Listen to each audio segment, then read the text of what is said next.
This is WENY News at Noon. Good afternoon. Thanks for joining us for WENY News at Noon. I'm Samantha Potter. Breaking news at noon, 5 people have been arrested in connection with a meth lab in West Elmira. Earlier this morning, West Elmira police say they found meth-making materials and a large quantity of meth at a home on Westmont Avenue.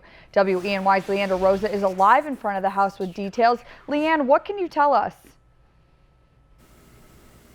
Hi, Samantha. Now, the scene is all clear now. I'm here on Westmont Avenue, but it was pretty busy this morning. Law enforcement was on scene since 6 o'clock this morning.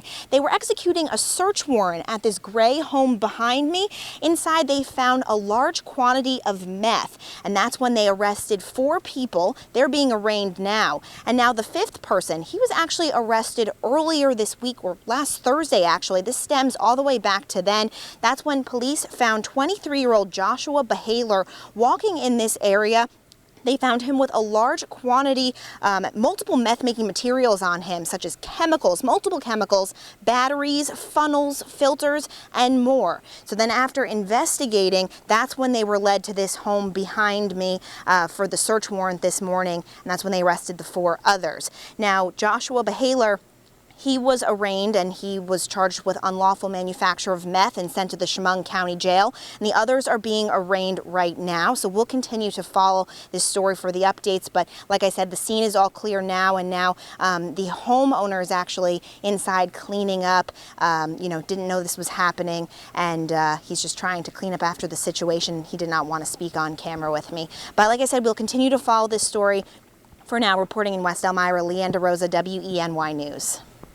Thank you, Leanne. And as she mentioned, we will follow this throughout the day, so check with us on social media. And we have an update to a story we first told you about yesterday. The Florida man accused of firing a gun in the Walmart parking lot over the weekend is behind bars. 23-year-old Robert Kitsey was charged with criminal possession of a weapon. Kitsey is accused of firing shots in the Horseheads Walmart parking lot early Sunday morning and then leaving the scene in a taxi. State police say nobody was hurt, but an unoccupied parked car was struck by a bullet. Kitsey was arraigned in the town of Horseheads court and sent to the Chemung County Jail on $100,000 bail. Police say there was no clear motive for the shooting and are continuing to investigate. And police say they did find the 2 witnesses that they were looking for. A preliminary hearing is set for tonight at 7 o'clock in the town of Horseheads court. Well, Tioga Downs is getting closer to the moment they've anxiously been waiting for, officially getting their full casino license. New York State's Gaming Commission is expected to take up the license for Tioga Downs today. The commission recommended the casino license last year after Tioga Downs applied twice. After getting the green light, Tioga Downs broke ground on a major expansion project, including a Las Vegas-style table games, a new restaurant, hotel, and much more. And you can stick with WENY throughout the day for updates. And the DEC is opening the Florida comments about a proposed compressor station near Horseheads. The potential incoming gas compressor is part of the Dominion New Market project. It's meant to improve customers' access to natural gas, but many community members are concerned about air quality, property value, and possible health hazards. So the DEC has scheduled 3 public hearings, one of them being tonight.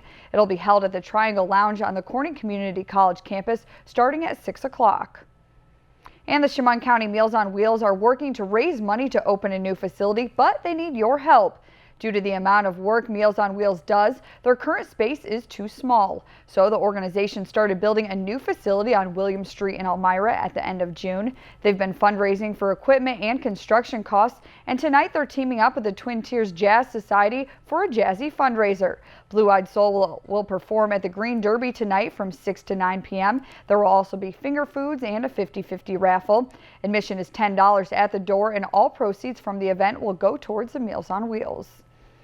And we are now getting a closer look at what happened during a 10-car pileup on Route 17 last week. Take a look at this dramatic video. This accident happened outside of Binghamton last Thursday. Police say a tractor-trailer's brakes failed, sending it barreling through traffic. The video captures the chilling first moments of the crash from someone's dash cam. You also catch brave bystanders pulling a woman from a burning car on the left side of the screen.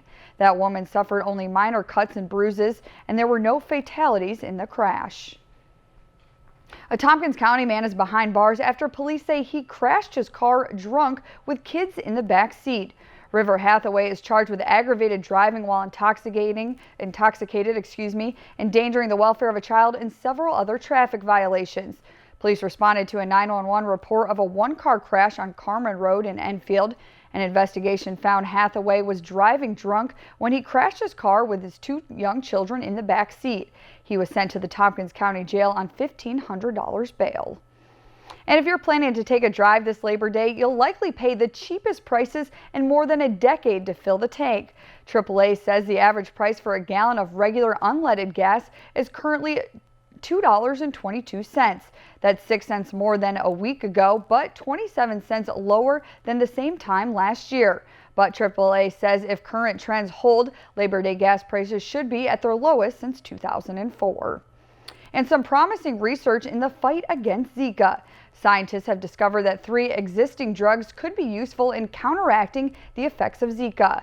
Experiments so far have only been conducted in petri dishes, but the results were dramatic, even reversing some of the damage previously thought impossible.